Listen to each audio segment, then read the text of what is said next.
कसा दिसतोय मी? अगदी लक्ष्मीनारायणाचं जोड आहे बघ. लय भारी सुनबाई भेटली आपल्या गायकवाड घराण्याला. रानाचं लगीन म्हणून मी लय हरकून गेलो होतो. वरात तिथं धुमशान नाचलो, इतका नाचलो, नाचून नाचून दमलो, पण खुशी काय कमी होईना. पण वरात दारात आली आणि समजा इस्कोटच झाला बघ. आखरीतच झालं म्हणायचं. आबा तू लय मनावर लावून घेऊ नकोस. मी रानाला घरात घेऊन येणार. जबान आहे आपली. काय झालं त्या जबानीचं?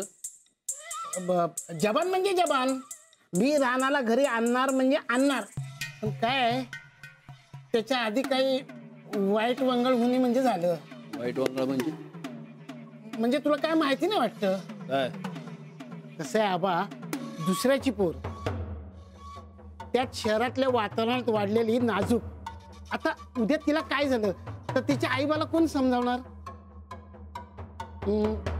काय कशाचं काय नसतं, पण मुंड्यासाठी मारलं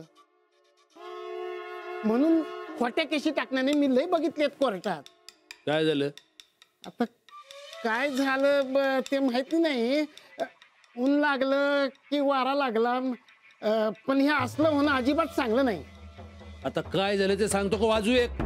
ना आपल्या थोरल्या सुनबाई चक्कर येऊन कोसळल्या की व. काय? गोदक्काने सांगितलं नाही वाटतं? गोदक्का जी साहेब.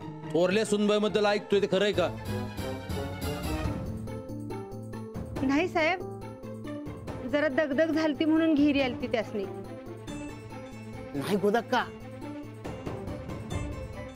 उन्हाळी लागून माणसं गचकलेली बघितल्यात मी. अहो कधी काय होईल सांगता यायचं नाही. सूरज, ए सूरज, सूरज, हा बघ. गाडी काढ, आपल्या शेतावर जायचंय. कशाला? गाडी काढ म्हणलं ना, शेतावर जायचं लगेच. गोदक्का, अशा गोष्टी लपून ठेवत जाऊ नका. नाही साहेब, ते जरा दगदग झाल्यामुळे तब्येत बिघडली होती. पण डॉक्टर बाई आल्या होत्या, आता बऱ्या आहेत सुनबाई. अजिबात नाही. शेतावर जाऊन बघितल्याशिवाय आम्हाला चैन नाही पडणार. चल सूरज. हो हो, मी बी येतो. मला बी ते ऐकून चैन पडेनं झालंय. चला चला चला. मामांजी, आम्ही जाऊन बघून आलोय. तुम्ही इथंच थांबा. जाऊ बाई ठीक आहे. तुम्ही याची बायको आहेसा, पण आमच्या बी थोरल्या सुनबाई आहेसा. तेव्हा तुम्ही आमच्या बरोबर घरला यायचं. आबा मी एकदाच सांगितलं, मी तर शेतात राहणार आहे आणि अंजलीबाईंना बी इथंच राहायचं. म्हणजे तू ऐकणार नाहीस तर तू समजवण्याच्या पलीकडे गेलायस राहणार. याच्या पुढे तुला कोणी बी समजवायला येणार नाही की तुझ्याशी कोणी भाषा बी करणार नाही. आणि तुम्ही समजायला लक्षात ठेवा, याचे लाडबा झाले, कोणी बी ह्याच्या संगड बोलायचं नाही. चला, मला 1 मिनिट बी इथे थांबायचं नाही. आबा, तुम्ही दोघं काय बी मनावर घेऊ नका सा. एकमेकाची काळजी घ्या.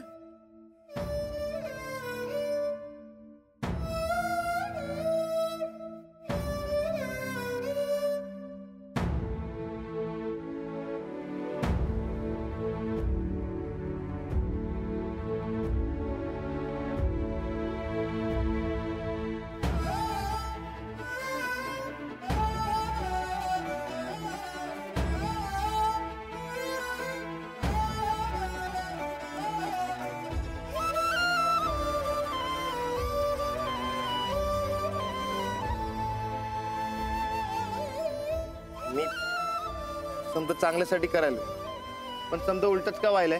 कुणाला दुखवायचं तुमच्या मनात नाहीये ना, मग झालं तर. मग आबा का समजून घेत नाहीत मला?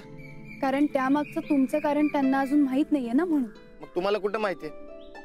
तुम्ही समजून घेतलात ना? बायको आणि आई वडिलांमध्ये हाच फरक असतो. बायको तुमची मैत्रीण होऊ शकते, पण आई वडील हे असेच असतात. त्यांना तुमची सारखी काळजी वाटत असते. आता माझी आईच बघा ना, आपल्या लग्नाला किती विरोध केला तिने, कारण तिला माझी काळजी वाटत होती. आबांना पण आता तुमची खूप काळजी वाटते ना, म्हणून ते असे वागताय. पण आबाजी म्हणलं ते एकदम बरोबर म्हणलं. तुम्ही कडे तापानी फनफन लावता आणि मी तिकडे तालमीत गेलं, ती चूक केली मी. मला जायलाच नका होतं. नाही, आपलं काय ठरलंय? तालीम अजिबात चुकवायची नाही. हा, पण तुमची तब्येत बरोबर नसेल तेव्हा मी जाणार नाही तालमीला. आज मी तालमीत गेलो, पण 1 मिनिट बी लक्ष लागलं नाही माझं. डोसक्यात सारखा तुमचाच विचार होता. माहितीये मला, पण तुम्ही अजिबात काळजी करू नका. आता मी एकदम बरी झाले. मनापासनं एक सांगणार काय? हं. तुम्हाला माझा राग तर नाही आला ना व? कशाबद्दल? ते मी तुम्हाला इकडे शेतात आणलं ते कुणालाच पटलं नाही. मग तुम्हाला राणाजी, पटण्या न पटण्याचा काही मुद्दाच नाहीये. आपण जे काही करतोय ते मिळून करतोय ना, मग इतर कोणाचा विचार करायची काही गरजच नाहीये. खरं सांगताय ना व?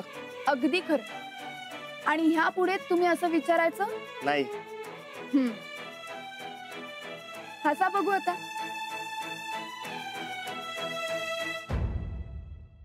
ताईसाहेब, एवढं येळ कसं काय लागायलाय वो? साहेबांनी मास्तरनीला दवाखान्यात तर नेलं नसल? मसनात घेऊन जाऊ दे, पण ही तर वाड्यात घेऊन येऊ नये म्हणजे झालं. अव आता एकदा रानादानी शब्द दिलाय ना हो तुम्हासनी, म्हणजे वाड्यात येणं जरा मुश्किल आहे. शब्द? हा, कसला शब्द ग? आम्ही तर असा विचार बी केला नव्हता, पण झालं आमच्या मनासारखं.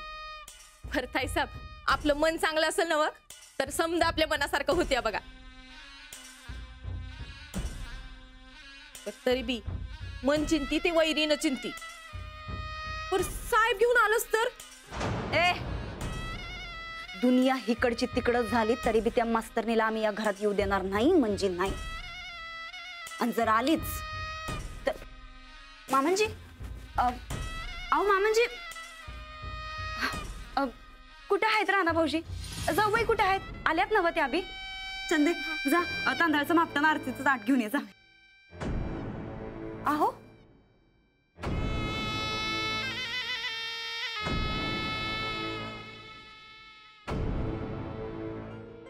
अहो काय झालं? काय विचारतोय आम्ही? राणा भाऊजन जाऊबाई कुठं आहेत? राणादान नाही आला. काय? राणा भाऊजी आलं नाहीत? अहो, पण राणा भाऊजी आणि जाऊबाई येणार म्हणून बघा आम्ही केवढी तयारी करून ठेवली होती.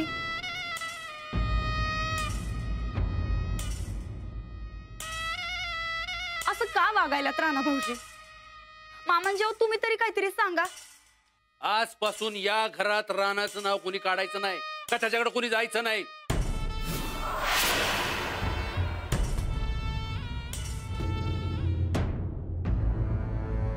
त्याला मदत बी करायची नाही.